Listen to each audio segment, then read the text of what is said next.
What's up, guys? More Medic One here, and today's specimen is going to be on this.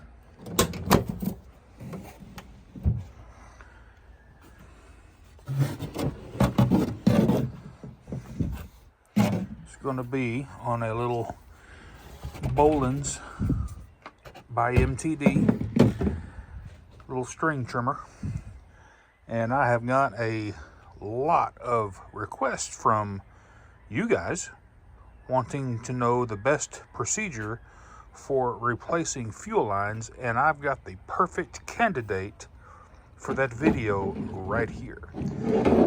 Both of these fuel lines are just rotted and they need to be replaced. So what we're going to do, you can do it one of two ways. You can do it with the gas tank on, or you can take the fuel tank off, which is only a couple screws on the bottom. So I think we'll go ahead and get this gas tank off of here. That way you can see what we're doing a whole lot easier. All right, let's start with, we're just going to zip these two tank screws.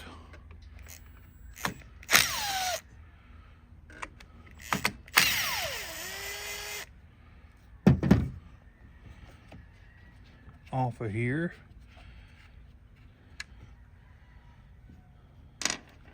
And that should slide right out. Yep, sure does.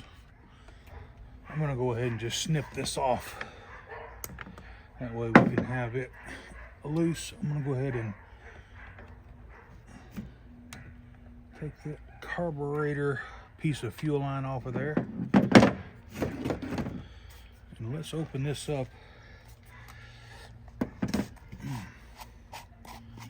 And let's look down in there and figure out which line has the fuel filter on it, and that's going to be the black line. Now, all honesty, it doesn't really matter which one of these you dedicate to be your intake or your discharge hose, just as long as you have the filter in the bottom of the tank, like so.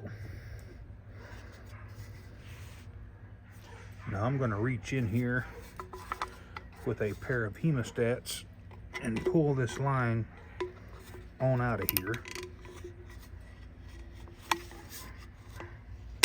Like that. And now we have the fuel filter and line assembly out of the tank. And now we'll go ahead and pull this out. Sometimes they put a little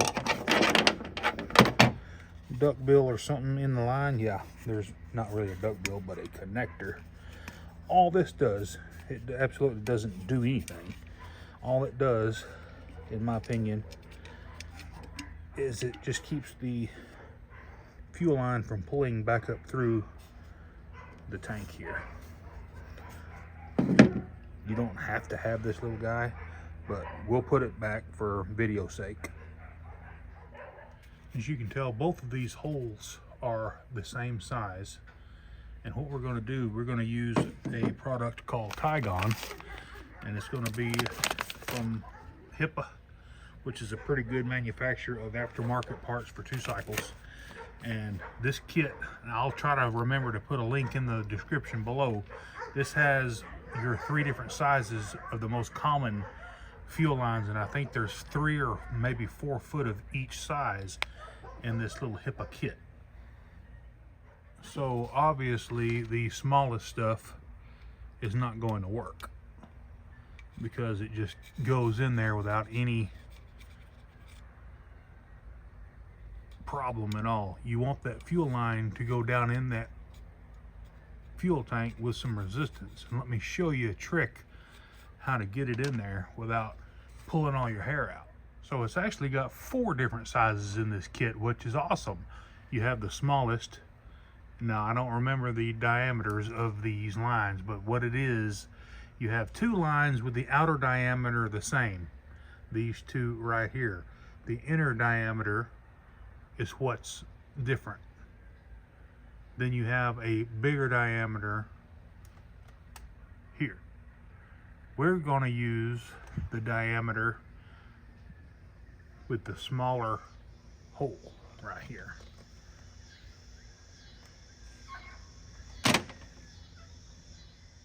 So as you can tell, this is not going to go in there without a fight.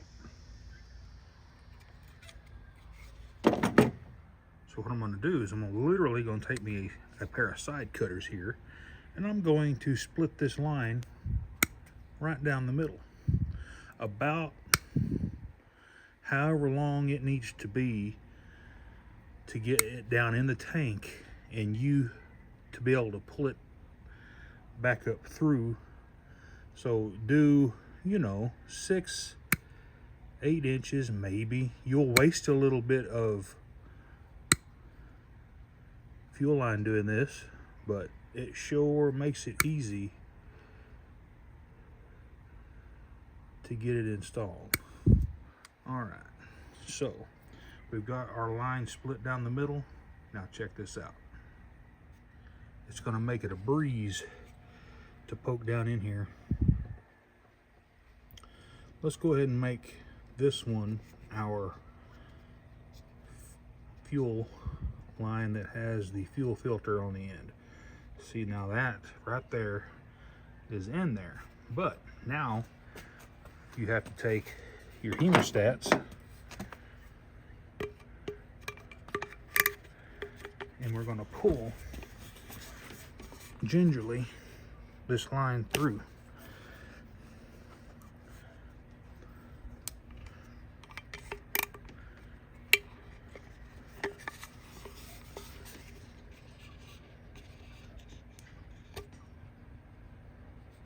Just like that. Keep pulling, keep pulling, keep pulling until you get enough. You always want to have a little extra. So now here's our fuel line. We'll just snip what we've got cut in half and just snip it off. And now we'll just shove our fuel filter down over.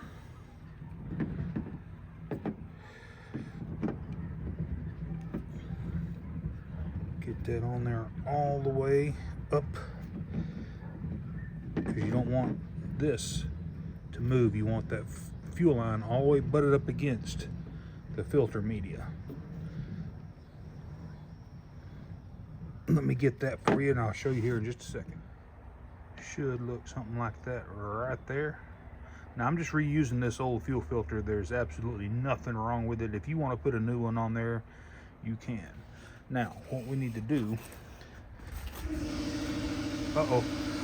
sorry about the air compressor, hold on. I don't think it'll be too loud. So let's go ahead and just plop this filter down in the tank here.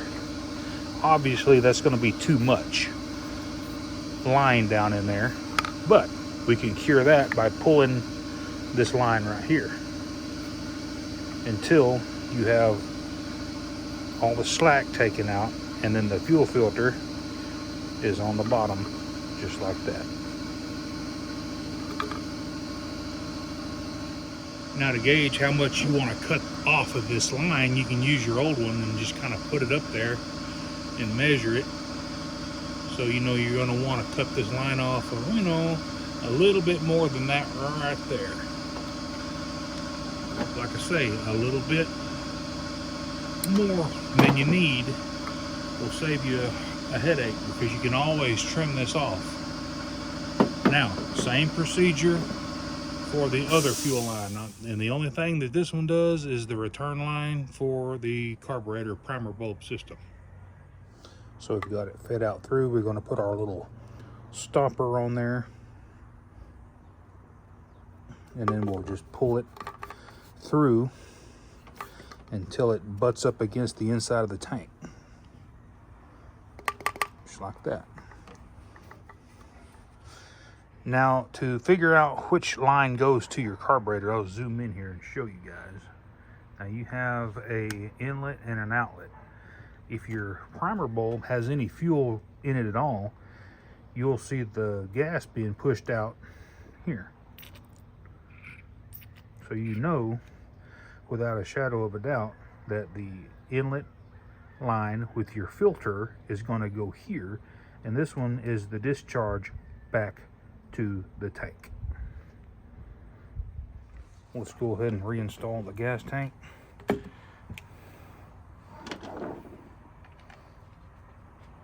Real super simple.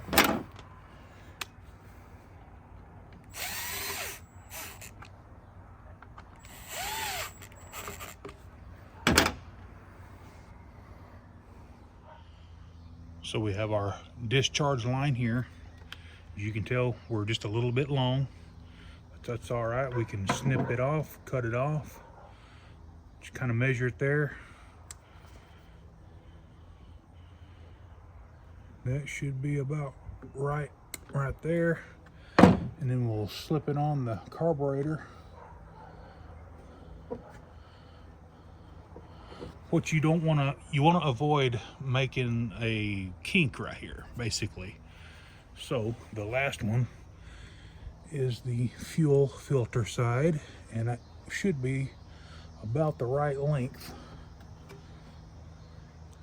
I guess I should have done this in reverse so you could see what I was doing, but let's just go ahead and get this one hooked up to the carburetor. Just be sure you push it up on there all the way, and it should look something like that right there.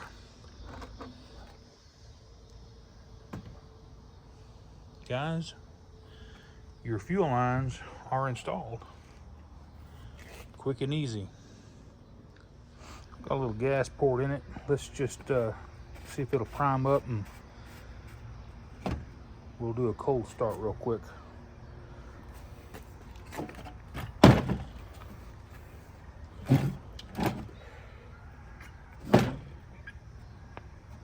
Oh yeah, it's priming up. Off and on. Yep. Full choke.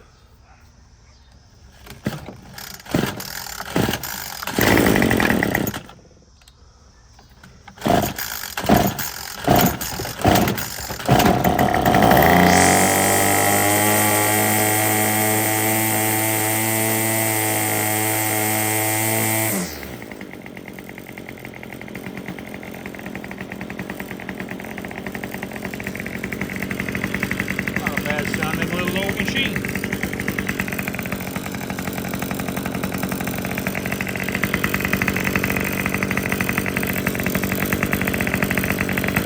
Got a good idle.